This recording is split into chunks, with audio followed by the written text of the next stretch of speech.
What if your destiny was to give birth to the one person who could overthrow a tyrant, but you were his prisoner?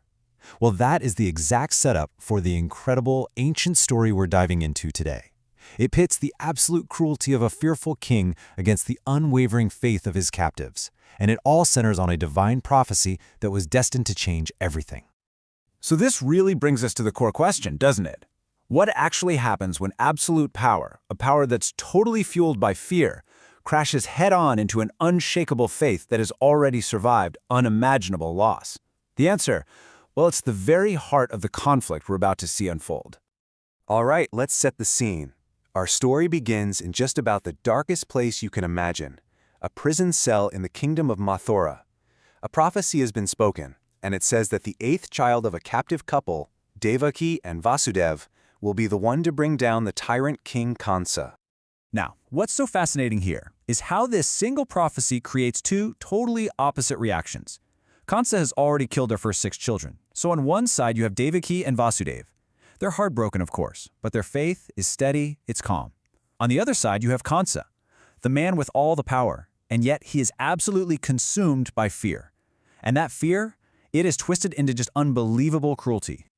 You know, the really important thing to get here is that Devaki and Vasudev's faith isn't about ignoring their pain. Not at all. It's about a faith so deep, so profound, that it can exist alongside their sorrow and in the end, outlast it. Their resilience is this quiet, powerful force that's going to anchor this entire story. So while Kansa is completely blinded by his own fear, something else is happening in the background. A divine plan is quietly being set into motion.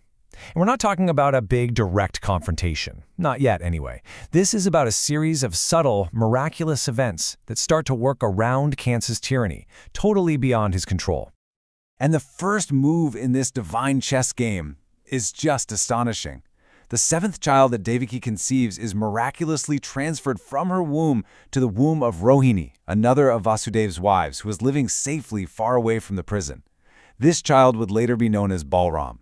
And just like that, Kansa is left waiting for a child that is never going to be born in that cell. In this moment, it reveals something really profound about how this divine power is working. There was no thunder, no lightning, no big flashy display. It was a silent, invisible act of protection. It just goes to show that the highest power works in ways that the evil-minded can't even begin to see, let alone understand. And now, we get to it, the moment everything has been building towards. The time for the 8th child has finally come. And as we're about to see, the entire universe itself begins to shift, as if it's holding its breath, waiting to welcome this arrival.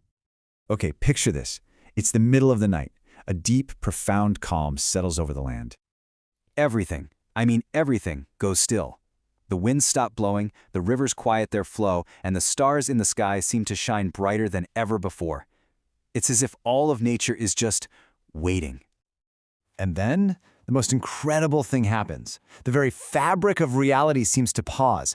It's as if time itself is holding its breath in reverence for what is about to unfold. And in that moment of cosmic stillness, Krishna, the 8th child, is born. And he doesn't arrive like a normal baby. No, he appears with this divine radiance, a celestial light that just instantly transforms that bleak, dark prison cell into a place of warmth and brilliance. And you have to understand, this wasn't just some secret event happening on Earth. Oh no.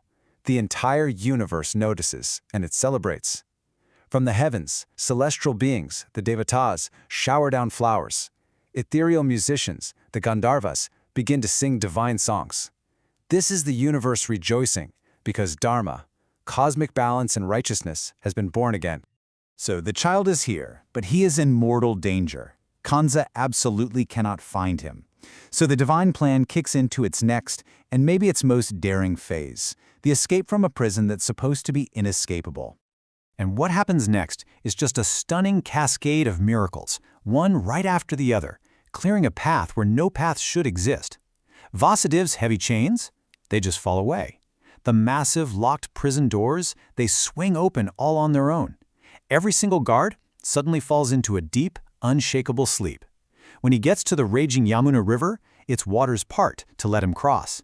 And as the monsoon rains pour down, the great serpent Sheshnag rises from the water to shield the divine child with his giant hood. You see what's happening here?